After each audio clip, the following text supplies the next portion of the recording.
Whoa, just pressed the button. So, it's been a while since I've had the courage to sit in front of this and talk to my phone.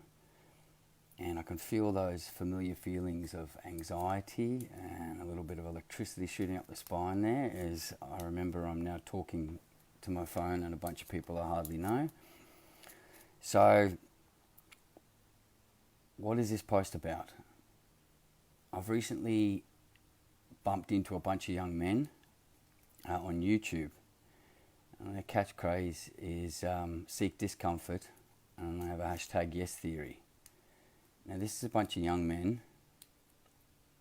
probably in their early 20s, who spend their lives finding the things that they're most uncomfortable with and then stepping into them and doing them.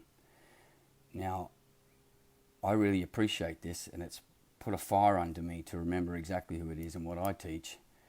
And as much as I've enjoyed the last few months being a dad and having a very simple life, I've come to understand that it's time for me to jump back in here and start teaching and start guiding people back to this place that rattles them.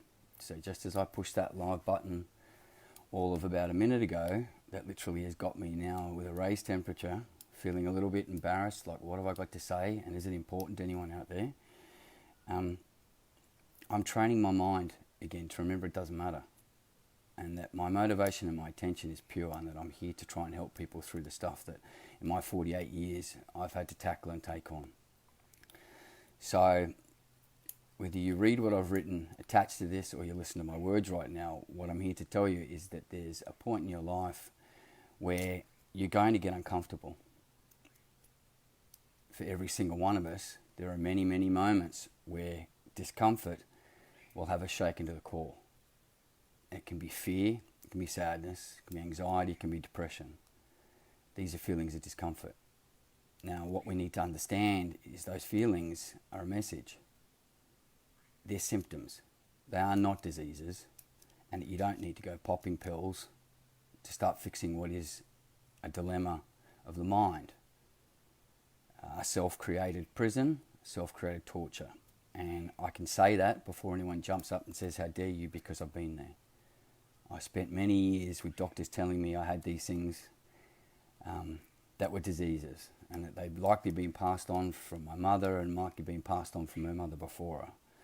And I can promise you that I don't have these diseases anymore because they never were diseases to begin with. And what it took was courage. I had to go into the things that made me uncomfortable. I had to learn to be honest about them. Now, without this getting too deep and dark, I've realised that's where I've almost ended up, is the beauty in what I teach and what I guide people through is that the early stages of understanding discomfort and mental resistance, which are the thoughts that tell you no, I can't, I won't, I'm scared, I'm anxious, that's the voice that will cook up the excuses. There is another part of you that if you feed it, if you understand it, if you explore it, and if you allow someone to guide you through it, will teach you that every time you're uncomfortable, that is the greatest moment of your life.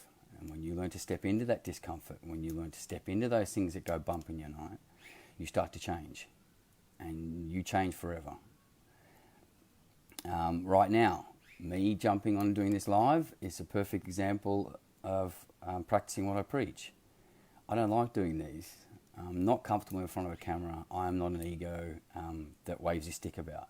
But what I've come to realise in this modern world is that this is my medium and this is my tool that I need to start talking about my life and my experiences, to start helping people understand that in discomfort, when you really feel uncomfortable, when you really feel depressed, anxious, that is your moment to grow. That is the moment that you start exploring and you start learning. The feelings that you have are driven by thoughts. They don't just come from nowhere. There will be a thought behind every single one of them. When you learn how to understand those thoughts, if you learn about their source, thank you, Kelly. It's been a while. I don't like hearing my voice. There's obviously some of those self-worth issues still buried deep in there. I want people to understand that when you're most uncomfortable and when you feel like life is falling apart, that is the universe's way of saying, hey, guess what? It's time for you to level up, sunshine. It's time for you to start moving forward. And every time you turn away from that discomfort, every time you grab that beer, every time you start that new relationship, every time you go to work to a job you don't hate, every time you turn your head away from that discomfort, that is saying no to a challenge that the universe is asking you to fight into. That's what life coaches do. That's what mentors' jobs are supposed to be. We hold you accountable through the dark stuff, through the tough stuff.